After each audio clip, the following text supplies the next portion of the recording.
Okay. Right, so pahinga muna ako dito. Nagpapatunaw ng aking tiyan sa sobrang dami ng kinain. Let me tell you about the story how I come here in Thailand. So unang araw,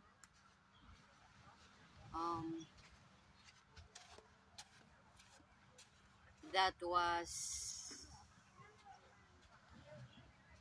December 29 nang lumipad si Jesse Clark papuntang Thailand. And then umupa kami ng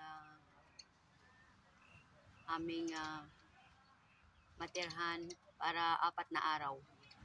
Oh, it's not 4 na araw. It's like 29, 30, 31.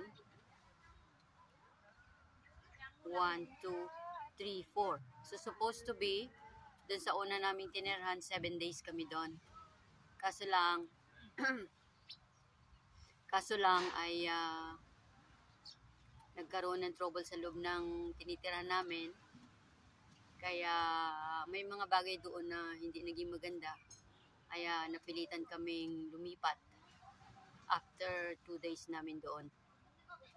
So, ngayon lumipat kami dito sa hotel, beach resort na tinatawag na Movenpick. Parang ice cream, no? Movenpick na pangalan ng resort na hotel dito sa Bang Tao, Phuket, Thailand. So, ito na yung area niya. Ang resort na yan ay meron siyang swimming pool sa loob. And then the same time, every morning meron siyang free buffet, unlimited.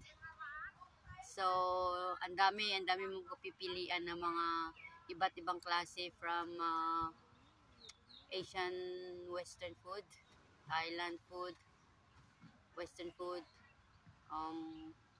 lahat nandoon. Chinese food, meron din silang tinatawag na dim sum. So, tinry ko lahat yun. Hindi talaga ako umalis hanggat hindi ko na-try lahat ng pagkain doon. So, siguro mga 5 pinggan ako ng paiba-iba. And then the juices, tinry ko yung pineapple nila, masarap. And the same time yung orange juice, so masarap siya. Yun, so yun na nangyari. Sa ngayong araw na yan, yun na nangyari, breakfast buffet. So doon sa unang araw na yun, nung dumating kami dun sa lugar na yon, ang naging problema doon is yun nga yung toilet. So lumipat kami at dito kami napunta sa Movenpick. So ito na ngayong araw ay off ko. So kailangan ko mag-explore. So in-enjoy ko muna yung buffet doon. And then after that, lumabas ako ng gate. Gamit ko ang card na ito. Kailangan meron ka nito. So, kapag naka-check-in ka doon, bibigyan ka nito. So, anytime, makalabas-pasok ka kung saan mo gusto. So, ngayong araw ay off ko the whole day dahil New Year. So, the whole day ako ngayon dito nag-explore. So, balik tayo sa mga araw na lumipat kami dito. So, maganda ang hotel. Maganda, napakaganda. At malaki ang bahay. So, kung babalikan ko, sa unang araw namin dating dito sa Phuket, doon pa lang sa airport, yung napapansin ko ay yung mga tao dito hindi sila tumutulong tulad ng taxi driver, Grab or something. Hindi sila tumutulong maglagay ng mga suitcase sa loob ng sasakyan. Patingin lang sila. Yun ang napapansin ko. At the same time, nung araw na yun na dumating kami dito ay araw ng linggo. So, I feel like talagang Pilipinas. parang Pilipinas, parang yung ambience, yung itsura ng paligid ay parang Pilipinas talaga yung Thailand. Kaya yun, na-feel ko siya, sobrang init. So yun ang napansin ko. At the same time, dun sa unang nilipatan namin ay masyadong medyo boring yung labas. Although maganda yung higaan, yung kwarto lahat dun maganda, kaso lang yung paligid boring. So mabuti na lang, nagkaroon ng problema dun sa tinitira namin na inuupahan namin na yun. Kaya lumipat kami ngayon dito sa talagang magandang magandang lugar, magandang pwesto ng pwede namin pag-spendan ng the rest of our time.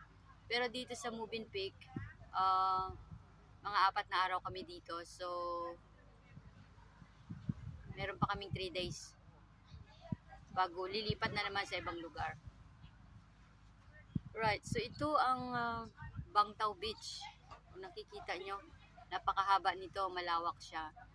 May mga kubo, may mga payong, may mga kainan, mga lamesa sa paligid, mga upuan. So, ewan ko bakit dito sa kinarurunan ko, dito talaga dumadaan lahat ng tao. Kaya, tumatawa sila pag nakikita nila ako nagsasalita dito. Well, anyway, okay lang. Malapit na rin naman ako matapos. So, gusto kong pumunta dun sa dulo pa kasi lang mainit. Kaya iniisip ko, hindi ako medyo tatagal siguro, kaya baka ilipat ako sa kabila. So yan ang masasabi ko sa ngayon, na first time ko dito sa Thailand nagpunta. At ito ang aking na-notice dito sa paligid. So talagang parang sa Pinas talaga. So dito banda sa gilid ko, meron dito mga Thailander na pinipwesto na nila yung mga lamesa nila para, yung mga higaan para sa pag-aalok ng masahe. Kasi lang ang masahe nila dito ay nagkakahalaga ng 400 sa pera nila. Hindi ko alam kung siguro isang oras yun. So 400. So hindi ko alam kung mahal ba yan o mura. So nung nagpunta ako sa supermarket last time dito, hindi ko alam talaga, wala akong idea sa pera nila, sa presyo, sa presyo ng mga bilihin. Kaya kung ano yung kailangan ko, dampot lang ako ng dampot, hindi ko inisip yung presyo kung mahal ba o mura. Dampot lang ng dampot, kaya sa dami ng dinampot ko, umabot din ng 500 sa pera nila dito yung pinamili ko lahat. Yun. At the same time, yung oras pala dito ay late ng 1 oras kaysa sa Hong Kong at saka kaysa sa Pilipinas. So, mas nauna ang Hong Kong at Pilipinas ng 1 hour sa oras. So, ang oras ngayon dito ay alas 12:28. So, sigurado dyan sa Pilipinas at sa Hong Kong ay 1:28. So, yun ang aking message sa inyo ngayon. Napakainit at alam nyo naman, hindi ko masyado type sa dagat. Hindi ko masyado beat, pero okay lang. Dito lang ako sa lilim. Nagpapatunaw ng kinakain. So, yung kinain ko kanina ay breakfast na yun, lunch and dinner. Sobrang dami. Actually, meron akong napakpa na hindi ko naubos. Nilagay ko sa bag ko. Hopefully, hindi siya mapanis. Right, so, eto na siya ngayon. Marami pang explore ang gagawin ko dito. This coming Sunday, of course. So, let's try some more places. Tignan natin kung may mas maganda pa dito.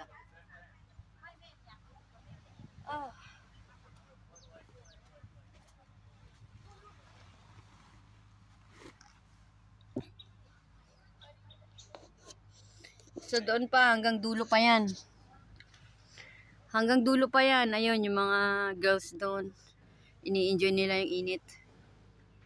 Hanggang doon pa sa dulo talaga. Ayun o, hanggang doon pa sa dulo talaga yan. Paikot siya. O, daming tao doon, no? Kahit matindi yung init, they don't care. Naghahanap ako ng mabibilhan. Ng souvenirs or something. Wala akong type, wala akong makita. Ang alam ko lang dito, grabe, sobra init. Right.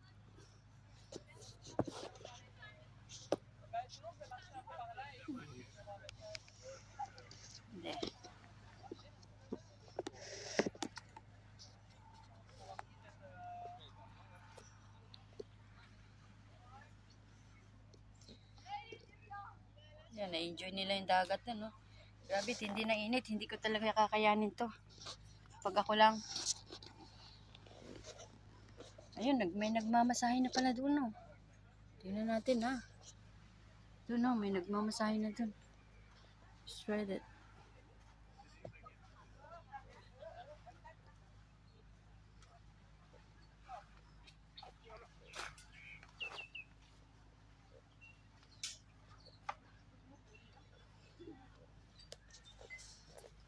Ah, diba? Nakita nyo. Nagmamasahe doon. Mahal yun, 400.